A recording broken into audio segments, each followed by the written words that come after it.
Hey guys, welcome to your Friday video. Today we're going to talk about a slam hand from last night, how we would bid it, how we would play it, what we might think about the opening lead. For those of you who like spoilers, it's going to be hand number 9 from last night. That's Thursday, July 1st, RBC Open and Limited and the Common Games. So we'll be playing a contract of 6 no trump in just a second here. Let's get to winners from last night. In the limited game, Chris and Al Brandt were second, and Holly Hafer placed. Well done, guys. And in the open game, it was Marlon Glado playing Cindy Hinshaw. They placed. Also, Doug Holbrook and Jim Rue. So congrats to all of last night's winners. Let's get to talking about hand 9 from last night. We're just going to do a deep dive on it. We'll talk about the bidding, talk about the opening lead, and we'll talk about a process that's repeatable for how you attack the type of hands where you're in no trump and you're trying to develop tricks, but you're thinking about which suit is the best candidate to develop. So let's go to the share screen. And here's hand 9 from last night. And let's see. We'll wait for just a second on that. All right, let's bid this hand first. North-South are never getting into this auction. They both have balanced yuck hands. So it goes pass a spade. And I think this is kind of close, but I think West has enough to make a 2/1 in clubs. 2/1, again, commits you to a game. There's no stopping below 3 no trump. There's no in the middle of the auction feeling guilty about what you've already done and passing partners' bids that are below 3 no trump. That just destroys partnership trust if you do things like that. So one reason I'm judging this to be good enough to make a 2/1 is the fact that I've got the Jack 10 of clubs here. Okay, so that makes that 5-card suit really nice. And I think the easiest and best description of my hand here is to make a 2/1 clubs. Now, one of the cool things about 2/1 is that you don't have to do any jumping in the bidding.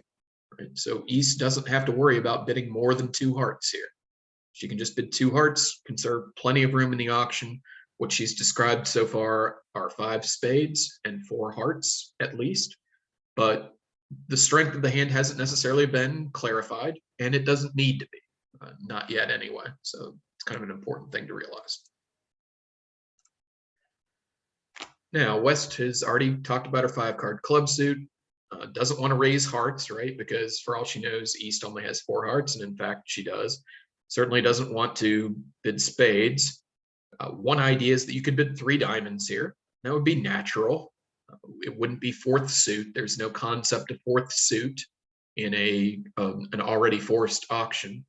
What I like better here, for a couple of reasons, we're really never going to play diamonds on this auction, so I don't know what that accomplishes. What I like is just to bid 2 no trump here, which does a couple of things. First of all, it conserves the most bidding space, like 2 no trump conserves 2 more bids than 3 diamonds does. It lets partner know that I'm not worried about the stoppers in the 4th suit, which I'm certainly not. With Ace King 9X, I'm happy to be the person that declares no trump. And again, like it's just going to leave East that extra room to bid, and we don't have to go fast in 2/1 auction. So I like a 2 no trump bid by West here. I saw in the field maybe at least 1, maybe 2 instances where West rebid 3 no trump here. So I made a video exactly a month ago where we were bidding hands in auctions like these. And I suggested that West rebid of 3 no trump here ought to be a specialized bid since it eats up so much space. And what it ought to show is not only the diamond stopper, but 15 to 17 points. West certainly doesn't have that here. There's no concept of fast arrival in this type of auction. I think I might have heard a question about that. We are bidding 2 no trump here to leave the partnership the most room to explore, and we don't want to sell the idea that we've got 15 to 17, which is really what a 3 no trump bid ought to be here. So it goes pass, and East is done describing shape, right? She's already described 5 spades and 4 hearts. So there's nothing more to describe on the shape front. The problem with just bidding 3 no trump at this point is it's probably not enough, right? Your partner has enough to game force in clubs. You have 18 high card points, so it's certainly not enough to just sign off and three no trump. The question, I think, is whether we want to insist on six no trump or whether we want to come up with some sort of way to invite a slam. So if we're just evaluating here, I would think to myself, like, this is a really nice 18 in the fact that the high card points are all concentrated together. In other words, I have ace, king, queen, fifth, and ace, king, queen, 10, where all 18 of my high card points are meshing together. In addition to that, I have the 10 of hearts. So that's kind of a nice feature. And I think like this hand's probably worth more in the 20 family than it is 18, certainly with the purity of the honors concentrated together with the five card suit. One downgrade for this hand is the fact that partner hasn't been able to support us yet. Okay? But at least we have two cards in partner's 2/1 suit. So it's not like we've got a singleton facing his long suit. Often that would be important. Anyway, I kind of think the hand is just enough to go ahead and bid six no trump. But if you wanted to be slightly more conservative than that, if you wanted to evaluate, hey, and look, like I kind of don't care which way you go. I would just bid six no trump. But one thing we're trying to talk about here is if you felt differently, and it's okay if you feel differently. It's okay if you evaluate the hands differently. How would you invite a slam here? And the answer is you would use your quantitative four no trump. So if you wanted to go conservative with the East hand, give your partner a chance to bail. You would bid four no trump quantitative. It's not Blackwood. Gerber doesn't solve your problems here. All you want to ask a partner is, do you have anything extra in reserve given the context that you've already bid two clubs to force us to game? So conservative auction here would be bid four no trump. That's quantitative. It's invitational to six. Your partner's options are to pass or to bid six no trump. And with this West hand, I would feel like I've already done my all, and I would pass four no trump and probably end up with a lucky good result as the cards lie. Um, Instead, what I would do with the East hand here is just go ahead and bid six no trump. And this will take us to the opening lead thoughts and the play thoughts. And I feel like there's going to be some math involved today, so hang with me on that one. It's not important that you be able to calculate odds to the 10th of a percent or anything like that, but I do want to show you how you would go about estimating these things. This isn't something that you would do at the table. Like you wouldn't get to this contract and whip out your cocktail napkin and start scribbling furiously. That's what we're supposed to be reflecting about in some of our time spent away from the table, like when we're analyzing a hand like this, like we're about to do. And I hope that I can show you like basically how that calculation would go. So one thing I want you to realize as North here is that the opponents probably have somewhere in the neighborhood of 33 high card points on an auction like this. When they bid a no trump slam, that's usually based on high card points, and 33 is the magic number from the nursery rhyme that we learned when we were talking about how much does it take to bid slam back when we were learning bridge bidding. So I would assume here as North that I have most of the high card point assets for my partnership. And what that means is I don't want to make any lead that carries with it the assumption that I'm going to maybe be hitting something in my partner's hand. Because to me, with six high card points, when they have this auction, I'm prepared for my partner to have like a zero count. All right. So anything I lead, I shouldn't be counting on my partner for anything. And the idea against six no trump is usually to make the most passive lead possible. The Hippocratic lead, the lead that is going to most likely do no harm. And here I think that lead is actually a spade, probably. And I really don't think it matters which one you lead. If the offense has the top four spades, they're going to score five spade tricks one way or the other. Probably my partner has at least a doubleton since they aren't playing spades. We probably have at least six of them between us. So I don't think what card I lead matters. Like in a vacuum, you would lead the 10 of spades. But if I come to the realization that like it's going to take my partner having a high card in the suit to build up a spade trick anyway, maybe you would lead the fourth best here. again, think about when you're thinking about like what card are you supposed to lead on opening leads, realize that there's some guidelines, but also you've got to think about like logically what your leads mean here. Like, why would we be leading the 10? Well, it's to combine aggressiveness with a passiveness. It's not going to blow a trick if we lead the 10, but also like, since it doesn't matter what we lead in spades, if they have the ace, the king, the queen, and the jack, maybe it makes sense to just go ahead and lead the 5, right? And partners jack or queen or king or ace takes care of, our stopper on the first round of the suit. That's a really long-winded way of saying I don't think it matters which spade you lead, but I think that's the best suit. My best suit is clubs, but guys, let's predict how this play is going to go. Don't you think it's highly likely that since the clubs are on your right, that Declare's plan might involve taking club finesses into your king and your queen? Like, I realize this is kind of the perfect layout for the lesson of don't lead a club with the ace jack 10 fifth on your right and too small in the dummy, but it's also somewhat predictable on the auction, right? East has said, I have a big hand. The reason we know it's a big hand is because she jumped to 6 no trump, knowing only that West had enough to 2 over 1. So she's basically bid 6 no trump, thinking West might have, just 13, which would tend to lead me to think there's probably the equivalent of about a 20 count in the dummy. And if the clubs are on my right, it's entirely predictable that the plan might involve Declare trying to take finesses to the ace jack 10 in her hand, and me just making a passive Hippocratic lead on opening lead. Declare takes a losing finesse into my club. I make another Hippocratic exit, and then Declare takes another losing club finesse into my king, and we beat the contract 1. The play developing that way is entirely anticipatable, okay? And it actually is completely borne out here.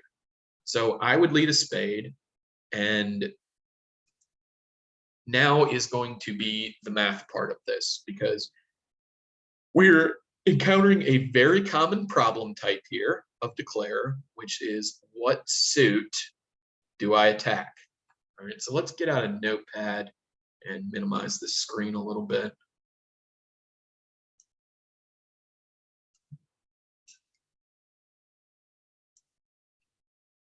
And give you some more real estate there.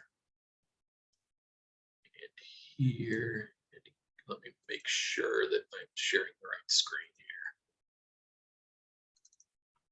here. Okay, it should be now, even if I wasn't before. And you'll see I've already started to scribble some notes here. So let's move that stuff down for a second. And let's just talk about our tricks in each suit. And we are going to make sure tricks and then possible tricks notes here. So in spades, we have 3 sure tricks, and we could develop a 4th trick, which would be contingent upon the suit breaking 4-3. And if we went after that extra trick, we would be losing a trick also. Cost, lose 1 trick. So let's actually go to, if we make this kind of a little columns here. So we're going to go sure, and then we're going to go potential, and then we're going to go cost. And the cost is obviously losing, so we're just going to make this 1.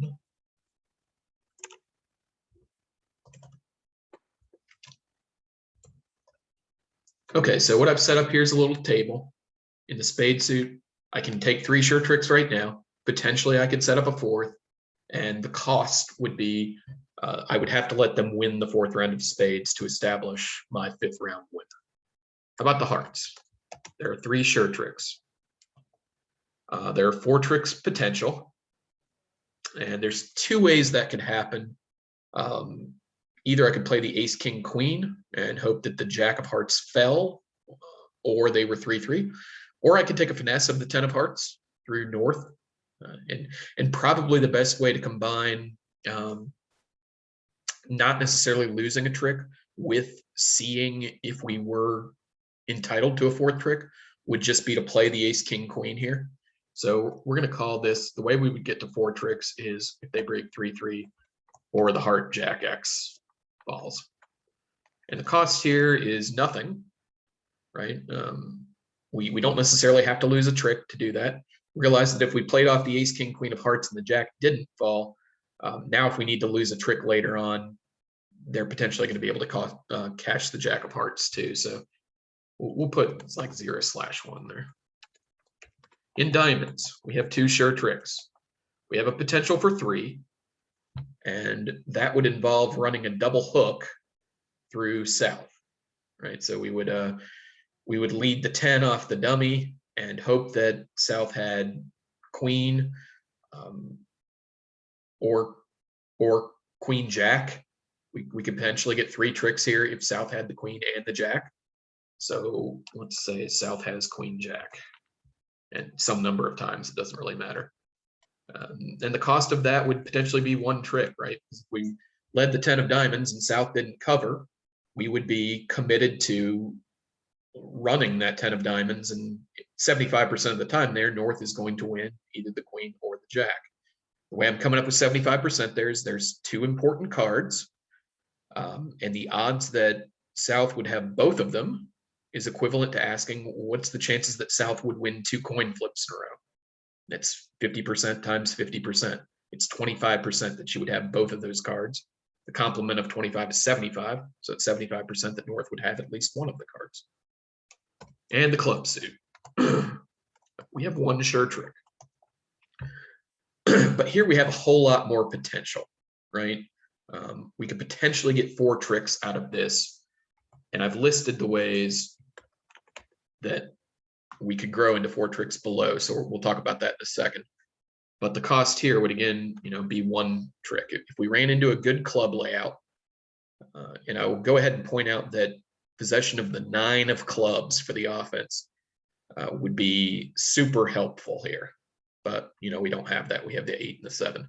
But if we try and set up the club suit, we can potentially set up 4 tricks. And in the meantime, we're going to lose 1. Okay, so if we look at this chart, and this, I'm not literally putting this chart in my mind, but this is kind of how I'd be thinking of it. I would be thinking of what's the way to set up the most potential tricks while giving them a trick that they're entitled to anyway, and where does that get me? It looks to me on first blush that clubs is the suit to attack here, right? And the problem if I dilly-dally around in the other suits, like if I play the spade suit off first or the heart suit off first and those don't behave, the problem is by the time I get around to taking the club finesse and it loses, like 75% of the time we're going to lose at least 1 club finesse here, they'll have a trick set up and they'll have enough tricks to beat me right off the bat. So it looks like clubs is the suit I want to attack.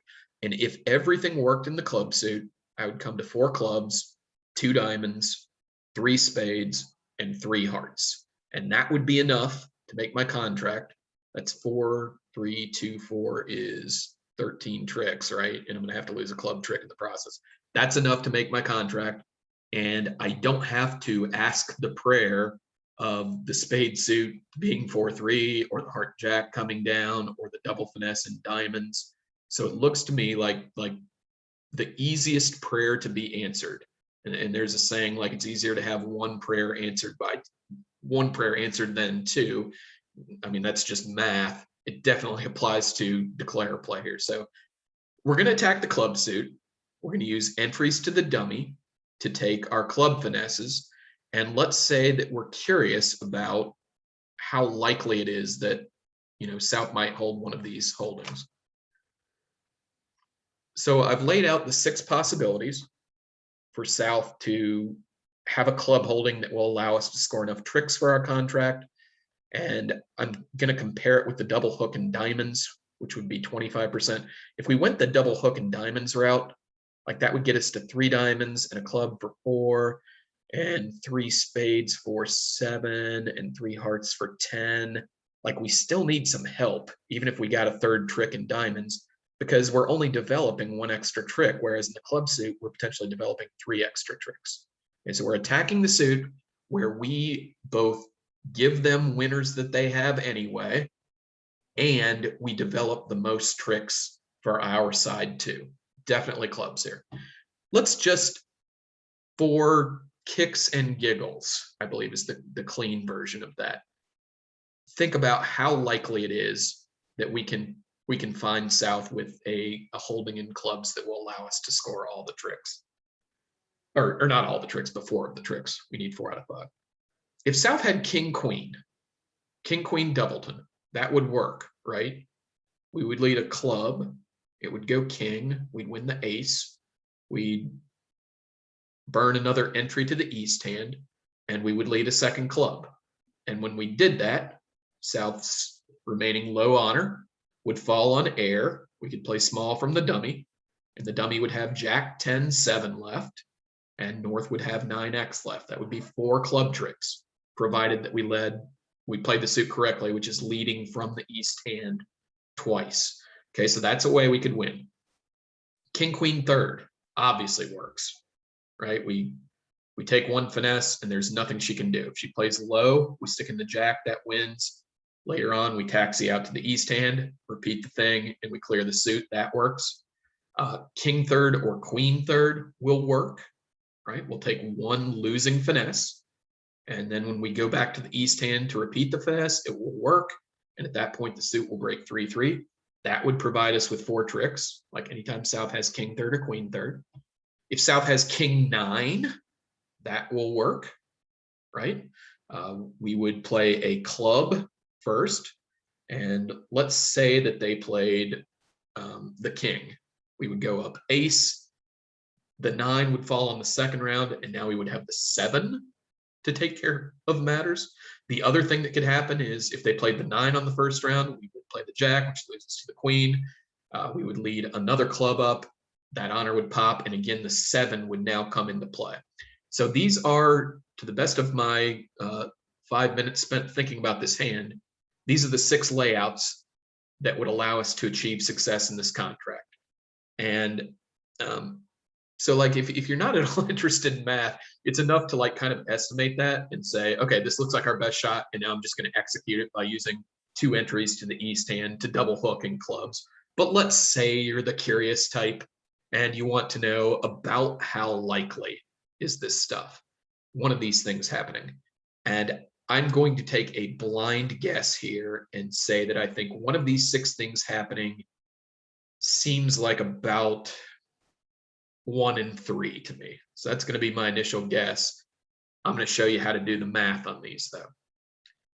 One of the things I suggest that you would just put in your shortcuts, probability shortcuts toolbox, is that when you are missing 6 cards, I think that everyone knows at this point that when we're missing an even number of cards, the most likely break is the break that's 1 removed from even. So when we're missing 6 cards, the even break would be 3-3, and the most likely break would be offset 1. So 4-2 would be the most likely break. 4-2 this is estimates, like these are off by a couple of %, but my intent is that you would have something easy to work with here as far as the numbers go. The 4-2 break is basically 50%, and the 3-3 break is basically 1 out of 3, 33%. So let's talk about what it would take for South to have king, queen. Well, we're going to multiply some odds together here. It would take South having, or the suit breaking 4-2. So that's 50% already. It would take South being the one with only the 2 cards, which is another 50%, right? Because it's got to be either South or North that has the 2 cards. And then it would require, given those 2 things, that South's 2 particular cards were the king and the queen. Well, what's the chance that she has the king? 2 in 6. There are two clubs in her hand. One of them needs to be the king, and there are 2 slots and 6 clubs to put them in. So her having the king would be 1 out of 3. And given all this, and that 1 card is the king, what are the odds that the second card is the queen? Well, There's 5 clubs left, and she has 1 slot, so it would be 1 and 5. So you will see that South holding king queen tight here is not very likely, right? Let's simplify these by saying instead of 0.5, let's say 1/2 times 1/2. So what we're at for king queen tight is 1 in 60. Not very much, right? It's like 1.5%. And remember, I think I guessed 1 in 3 to begin this. Okay, if you've made it this far, you'll be glad to know that the next 3 can all kind of be lumped together. If we recognize that these 3 together require 3-3 break, so that's 1 in 3, and they require that North doesn't have both cards. Okay, so king queen third, king third, and queen third with South is the same as saying that North doesn't have both the king and the queen. In other words, South has either one or both of them. What are the odds that North would have both the king and the queen? 1/2 times 1/2, 1 out of 4. Therefore, all 3 of these things together must be 3 out of 4. Okay. There's a 3 in 4 chance that given that the suit breaks 3-3, which is the main thing we need to be happening here, given that 3 out of 4 times, South will have either the king or the queen or both. And this would be 1 in 4 for each of the second, third, and fourth possibilities there. And 1 in 4 is 25%. That is the big horse that we have running for us. Okay. And king 9 and queen 9, you should realize that these are the exact same odds as king queen doubleton, right? The odds of South having any particular doubleton are the same, whether it's the king queen or the king 9 or the queen 9. These are all the same thing. So king 9 is going to be 1 in 60, just like king queen is. And queen 9 is going to be 1 in 60 as well. And it looks to me like we add all this stuff up, we are looking at about 30%, which is a little bit less than what I imagined initially. I think that I've covered all the possibilities here. I think those are the 6 possibilities that will allow us to make the contract. But you'll see, if we ask this prayer, it's going to be answered 30% of the time. If we go with any of the other prayers, like the second best prayer I can come up with is the doubleton, the double hook and diamonds, that's going to have to be right. And already it's lower at 25% than this shot of 30%. And it's also going to require that another prayer be answered. Okay, so attack the suit where you can develop the most tricks while conceding the fewest tricks to them, and the suit that only requires 1 prayer be answered. Okay, here it's not going to be answered because the king queen are offside, but it's the best prayer we got running. It turns out the slam isn't all that good. It would be improved quite a bit by the possession of the 9 of clubs, because if we had the 9 of clubs, we could add king X and queen X with South into our combinations. Those would require that the suit break 4-2, which is 1/2, and that South have the king or the queen, which is South have the doubleton, that's 1 and 2 also, and that South have either the king or the queen. All right, and that's going to be king X would be 1 and 3, and queen X would be the same thing, right? So 2 and 12, that would add, if I'm right, I think that would add like 17% to our odds if we actually had the 9 of clubs here. King X and queen X should be 1/2 times 1/2, yeah, 1 and 4. And those would be 2 and 3. I think I did the math right on that. Yeah, the 9 of clubs would improve our chances vastly here. So anyway, that is our deep dive on hand 9. Remember, your takeaways are go slowly in 2/1 bidding. Give your partner a chance to pattern out. The fact that we can use 4 no trump as an invitation from either side of the table once the auction is developed. The fact that East's hand here is probably good enough to just insist on a slam, but if you wanted to be conservative, you could issue an invite with 4 no trump. And then kind of the key point of which suit to attack when we're in a no trump contract, look for the suit that gives them tricks that they are entitled to anyway, while developing extra tricks for us. On this suit, on this hand, it's the club suit, and you always want to check it with some analysis like we did at the top here, which it involves counting your tricks, right? And being sure that like you always need a bunch of extra tricks from the club suit to make this happen, even if the heart suit's behaving, even if the diamond suit's behaving, even if the spade suit is behaving. When you need prayers to be answered, it's better odds to ask for only one thing instead of a compilation of things to all be going right? But better to get lucky in one situation than have to rely on getting lucky in more than one situation. All right, guys, hope you have a great weekend, and I will see you again with another video drop on Monday morning. Hope you enjoyed this breakdown of hand 9 from the RBC on Thursday night, and happy July 4th weekend, everyone. All right, talk to you guys later. Bye.